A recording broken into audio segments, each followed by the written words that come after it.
ધોરણ 6 વિષય ગુજરાતી અને એકમ નંબર 16 જેના શેરીએ આવે સાદ સ્વઅધ્યયન પોથી સોલ્યુશન માર્ગદર્શનમાં તમારું સ્વાગત છે.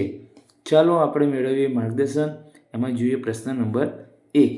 અહીંયા તમને માર્ગદર્શન આપવાનો પ્રયત્ન કર્યો છે. એમાં આપણે જોઈશું પ્રશ્ન નંબર 1. એમાં કીધું છે કે કાવ્યના આધારે કૌંસમાંથી યોગ્ય શબ્દો પસંદ કરી ખાલી જગ્યા પૂરો. તો એમાં નંબર 1, કુંજમાં કોયલ બોલતી એનો શેરીએ આવે સાદ.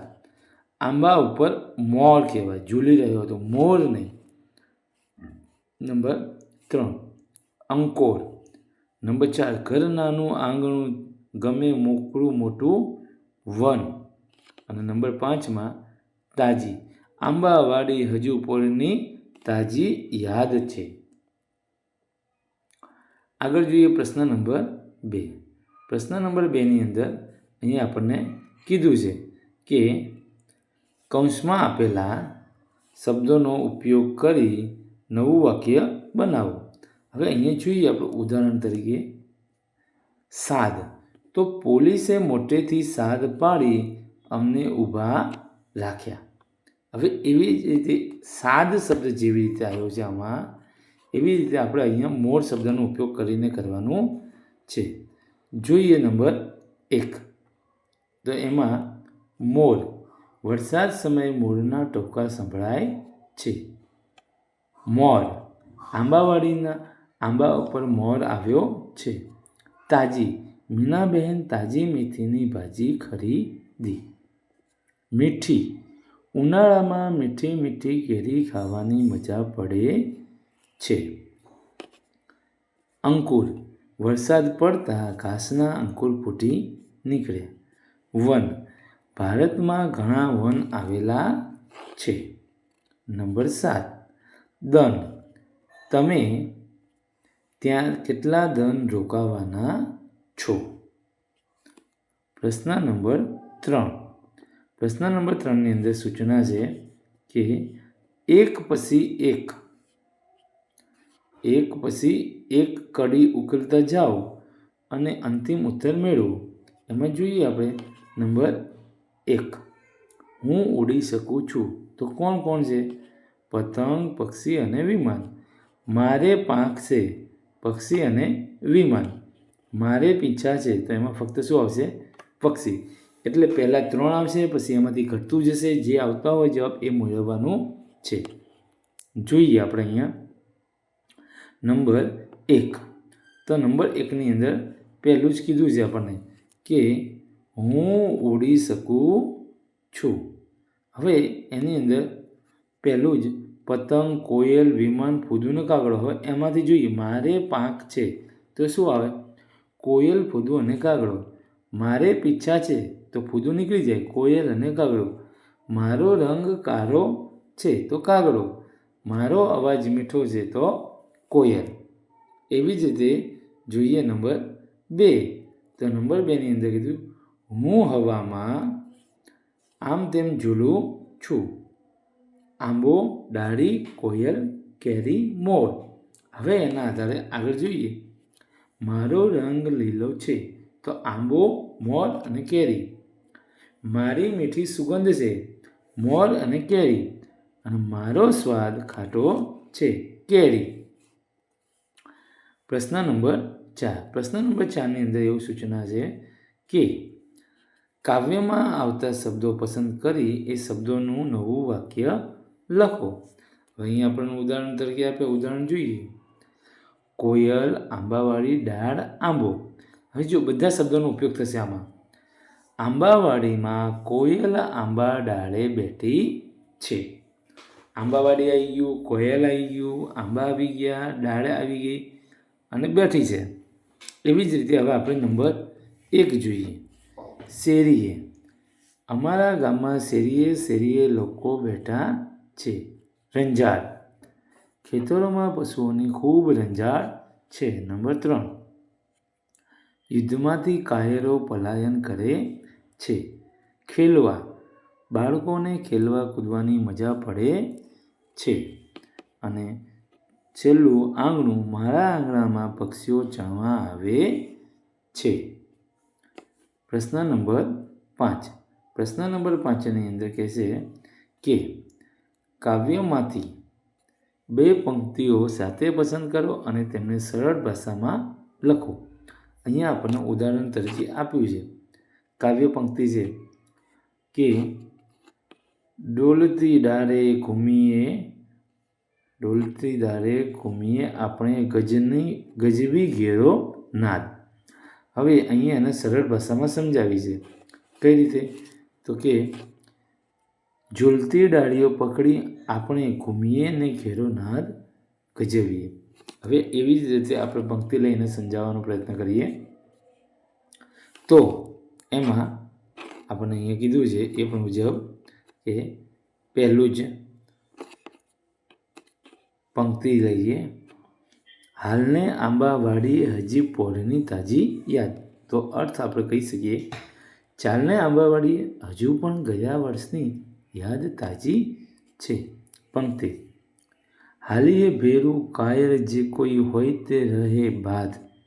અર્થ ચાલો મિત્રો, જે ડરપોક હશે તે બાકાત રહેશે. પ્રશ્ન નંબર 6. આપેલા કાવ્યને આધારે પ્રશ્નોના ઉત્તર લખો. અહીંયા એક ઝરણું કાવ્ય આપેલું છે. એના આધારે આપણે પ્રશ્નોના જવાબ આપવાના છે. જેમાં પ્રશ્ન નંબર 1. પ્રશ્ન નંબર 1ની અંદર જોઈએ તો ઝરણું ક્યાંથી દોડી આવે છે? ઝરણું ગાઢ વનોમાં અને ખીણોમાંથી દોડી આવે છે. નંબર 2. ઝરણાને હરણા સાથે કેમ સરખાવ્યું હશે? ઝરણું હરણાની જેમ દોડીને આવતું હતું, તેથી તેને હરણા સાથે સરખાવ્યું છે. નંબર 3. ઝરણું રસ્તામાં શું જોતું આવે છે? ઝરણું રસ્તામાં ઝાડના ઝુંડ અને જંગલની કુંજોને જોતું આવે છે. નંબર 4. ઝરણું વહેતું થાકી જાય ત્યારે શું કરતું? ઝરણું વહેતું થાકી જાય ત્યારે સરિતા એટલે કે નદીને મળતું. નંબર 5. આ કાવ્યમાં પ્રકૃતિના કયા તત્વોનો ઉલ્લેખ થયો છે? આ કાવ્યમાં પ્રકૃતિના ઝરણું, ખીણ, જંગલ, હરણ, ગુફા, પર્વતો, નદીઓ ઉલ્લેખ કરવામાં આવ્યો છે. પ્રશ્ન નંબર 7. નીચેના પ્રશ્નોના ઉત્તર લખો. એમાં જોઈએ નંબર 1. બાળકોને પોરની યાદ તાજી શા માટે થઈ હશે?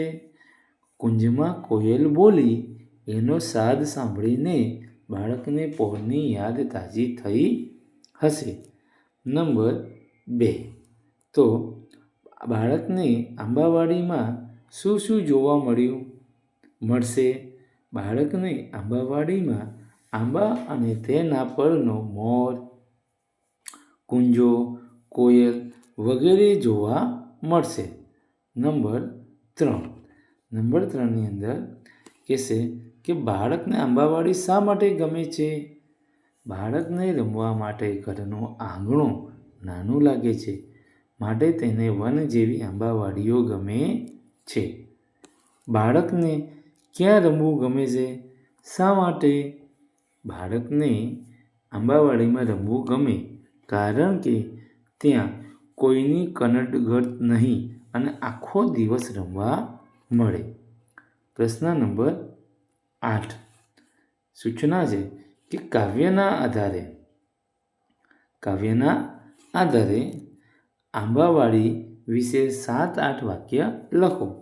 તો આપણે અહીંયા આંબાવાડી વિશે 7-8 વાક્યો લખવાના છે કે આંબાવાડીઓની કુંજમાં કોયલ ટહુકા કરવા લાગી છે. તેનો અવાજ શેરીએ સુધી સાંભળવા લાગ્યો છે. આંબાવાડીઓમાં પાંદડીઓએ ન દેખાય તેવા મોર ઝૂલી રહ્યા છે. આંબાવાડીમાં કોઈ આંબા મોટો મળવા એટલે કે નાની કાચી કેરી અને કોઈ આંબામાં ફણગા ફૂટ્યા છે. બાળકોને રમવા માટે આંગણું નાનું લાગે છે, માટે તેઓ આંબાવાડીઓ રમવા માટે જાય છે. ત્યાં તેમને કોઈ હેરાન ન કરે એટલે બાળકોને આંબાવાડી ખૂબ ગમે છે. આગળ જોઈએ પ્રશ્ન નંબર 9. પ્રશ્ન નંબર 9ની અંદર કીધું છે કે આપેલા ચિત્રનું અવલોકન કરો. અહીંયા આપણે ચિત્ર જોઈએ તો આપણને ખ્યાલ આવે કે અહીંયા જો આ બાળક બેઠા છે, આ 2 બાળક બેઠા છે, નીચે બીજા બાળકો રમે છે અને અહીંયા કેરીઓ ઝૂલતી હોય એવું જોવા મળે છે. ઝાડ ઉપર બેસી રહી અને નીચે ઝરણું જતું હોય એવું પણ જણાઈ રહ્યું છે. આપણે અહીંયા ઝરણું જોઈએ તો આ બધી ચિત્ર જોઈએ આપણે અને ચિત્ર જોઈને જ આપણને કેટલો સરસ મજાનો આનંદ આવે છે. હવે અહીંયા અવલોકનના આધારે કોષ્ટકમાં આપેલા ઉદાહરણ મુજબ વિગતો ભરવાની છે આપણે. તો જોઈએ અહીંયા જાતિવાચક નામ, સ્થળ દર્શાવતા નામ. 2 વસ્તુ અહીંયા આપેલી છે આપણને, જાતિવાચક નામ અને સ્થળ દર્શાવતા નામ. અહીંયા ઉદાહરણ આપ્યું છે કેરી તો ઉપર, કેરી તો ઉપર.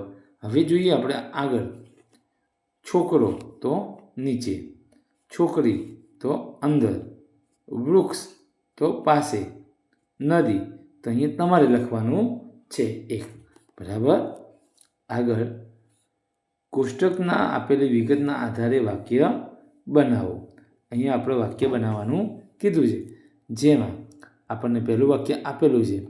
જોઈએ કે ચિત્રમાં એક વૃક્ષ છે. બીજું વાક્ય આપણે બનાવીએ તો વૃક્ષ ઉપર કેરીઓ છે.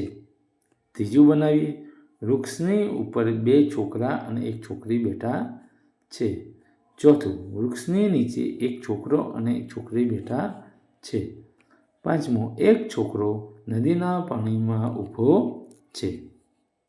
અહીંયા આપણું આ એકમનું સ્વઅધ્યયન પોથી સોલ્યુશન માર્ગદર્શન પૂર્ણ થાય છે. આવા જ માર્ગદર્શનપૂર્ણ વિડીયો મેળવવા અને અમારી સાથે જોડાયેલા રહેવા માટે અમારી ચેનલને આજે જ સબસ્ક્રાઈબ કરો અને અમારી સાથે જોડાયેલા રહો. આવજો.